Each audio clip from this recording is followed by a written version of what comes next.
Hello aspirant, अगर आप SSC CHSL 2026 या 27 की तैयारी कर रहे हो और आपको समझ नहीं आ रहा कि शुरुआत कहाँ से करें, कौन सी बुक लें, सिलेबस कैसे कवर करें और डेली रूटीन कैसा रखें, तो ये वीडियो आपके लिए कंप्लीट रोड मैप। इस वीडियो में मैं आपको बताऊंगी एसएससी CHSL का एग्ज़ाम पैटर्न, पूरा syllabus subject wise, best book, preparation strategy, daily time table, mock test plus revision plan.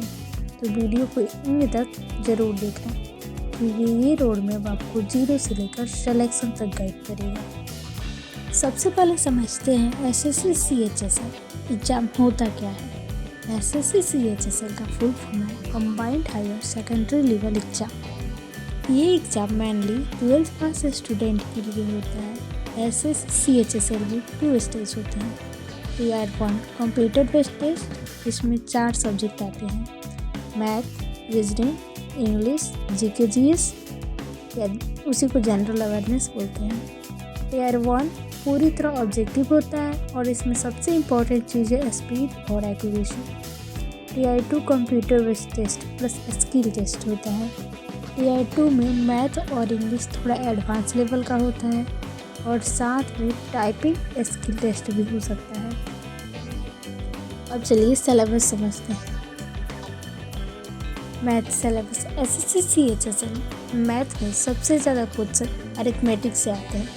Math के सबसे important topic percentage, profit loss, ratio proportion, average, time and work, time speed distance, SSCI, mensuration, algebra का basic ही, data interpretation, DI। Math में scoring तभी होगा जब आप daily practice करोगे क्योंकि एसएससी में स्पीड बहुत मैटर करती है। रीजनिंग सिलेबस, रीजनिंग में टॉपिक्स होते हैं series, coding, recording, direction distance, blood relation, psychologist, pen diagram, puzzle, seating arrangement, statement conclusion, mirror image, paper coding. Reasoning में जितनी ज़्यादा प्रैक्टिस करोगे उतनी आपकी स्पीड इम्प्रूव होगी। English syllabus, English SSC CHSL का सबसे स्कोरिंग सब्जेक्ट माना जाता है। इंग्लिश टॉपिक्स आते हैं tense, voice, narration, subject for agreement, error detection, cloze test, fill in the blanks, synonym antonym, one word substitution, reading comprehension. English में सबसे ज़रूरी है ग्रामर रूल्स क्लियर करना और डेली वोकैब याद करना। चलिए जानते हैं अब जीके जीएस के सिलेबस के बारे में। तो जीके जीएस में टॉपिक्स होते हैं history, geography, polity, economics, general science, static GK, current affairs.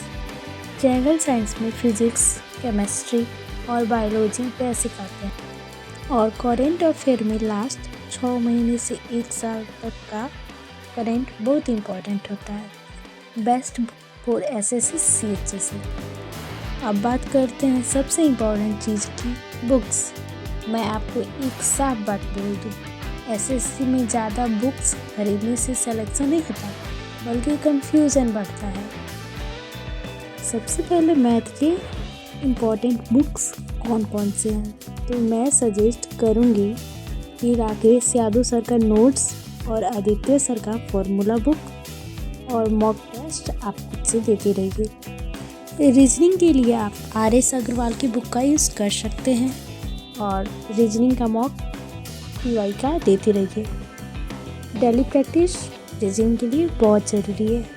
English के लिए आप नीतू मैम की प्लीज़ टू पैरामाउंट ग्रामर की बुक यूज कर सकते हैं और वोकैब के लिए जयदीप सर की वॉल्यूम 1 और 2 को यूज कर सकते हैं। जीके जीएस की बेस्ट बुक की बात करें तो लुसेंट जीके सबसे बेस्ट है। NCERT आप 6 से 10 तक हिस्ट्री, ज्योग्राफी, पॉलिटी पढ़ना ज़रूरी है। मंथली करेंट अफेयर्स PDF में आप पढ़ लीजिए और लुसेंट जीके आपको 80% स्टैटिक जीके कवर करा देगी। चूँकि जीके जीएस का सिलेबस बहुत लेंथी है तो इसके लिए आप मॉक या यूट्यूब पे कोई एक चैनल से पढ़ सकते हैं। अब सबसे इम्पोर्टेंट पार्ट आता है स्ट्रेटजी। एसएससी सीएचएसएल की तैयारी को आपको 3 फेज में डिवाइड करना है। फेज 1 यानी कि शुरुआती 3 महीने तक बेसिक स्ट्रॉन्ग करना है और इस फेज में आपको अपना गोल सिर्फ फाउंडेशन बनाना है। मैथ में अरिथमेटिक बेसिक प्लस फॉर्मूलाज याद करने हैं, रीजनिंग में बेसिक टॉपिक्स प्रैक्टिस करनी है और इंग्लिश में ग्रामर रूल्स वोकैबुलरी स्टार्ट करना है। इस पेज में आपको लुसेंट जी के डेली 30 मिनट पढ़ना है, मिनिमम 4 से 5 घंटे पूरी मिला के पढ़ना है। याद रखें, बिना बेसिक क्लियर किए मॉक टेस्ट देने का कोई फ़ायदा नहीं होता। और अब बात रहा फेज 2 की। फेज 2 में प्रैक्टिस प्लस स्पीड। इस पेज में आपको प्रैक्टिस बढ़ानी है। मैथ डेली 40 से 60 क्वेश्चन सॉल्व करना है, रीजनिंग में डेली 30 से 50 क्वेश्चन, इंग्लिश में आपको ग्रामर प्लस रीडिंग कॉम्प्रिहेंशन और वोकैब को ठीक करना है। जीके में daily revision plus current affair पढ़ना है और इसी पेज में आपको पीवाईक्यू डेली स्टार्ट कर देना है। वीकली 2 मॉक टेस्ट जरूर दें क्योंकि मॉक टेस्ट से ही एग्जाम लेवल समझ आता है। फेज 3 में mock test plus revision last 4 month में। अब फाइनल फेज में सिलेक्शन का गेम शुरू होता है। डेली 1 मॉक टेस्ट दें, गलत क्वेश्चन का एनालिसिस करें, वीक टॉपिक्स रिवाइज करें, जीके रिवीजन डेली करें।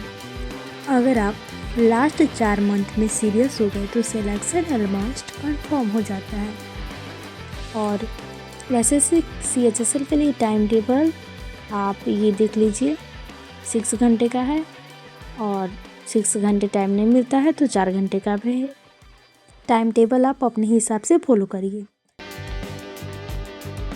सबसे ज़रूरी चीज़ है consistency, mock test plus PYQ plan.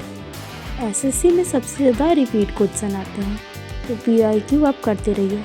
शुरुआत में वीक में 2 मॉक टेस्ट, 6 महीने बाद वीक में 4 मॉक टेस्ट और लास्ट 3 मंथ में डेली मॉक टेस्ट। मॉक देने के बाद एनालिसिस मैंडेटरी, क्योंकि आपकी गलतियाँ ही आपकी कमज़ोरियाँ होती हैं। एसएससी एस्पिरेंट की सबसे बड़ी गलतियाँ, और मैं एसएससी एस्पिरेंट की सब कुछ कॉमन मिस्टेक बताती हूँ। बहुत सारी बुक खरीद लेना, टाइम टेबल फॉलो ना करना, मॉक टेस्ट से डरना, रिवीजन इग्नोर करना, सिर्फ जीके पढ़ते रहना, मैथ रीजनिंग प्रैक्टिस कम करना। अगर आप इन मिस्टेक्स से बचोगे तो आपका सिलेक्शन चांस बहुत बढ़ जाएगा। अब लास्ट में मैं बस यही कहना चाहूँगी कि एसएससी सीएचएसएल कोई बहुत मुश्किल एग्ज़ाम नहीं है। बस आपको सही road map, daily consistency, mock test plus revision, अगर आप डेली मेहनत करोगे तो आपका सिलेक्शन बिल्कुल पॉसिबल है।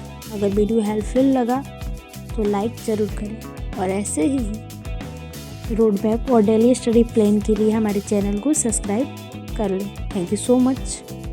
अगर आप एसएससी सीएचएसएल 2026 या 2027 की सीरियस तैयारी कर रहे हो या करना चाहते हो तो कमेंट में एसएससी सीएचएसएल 2026 या 2027 ज़रूर लिखें।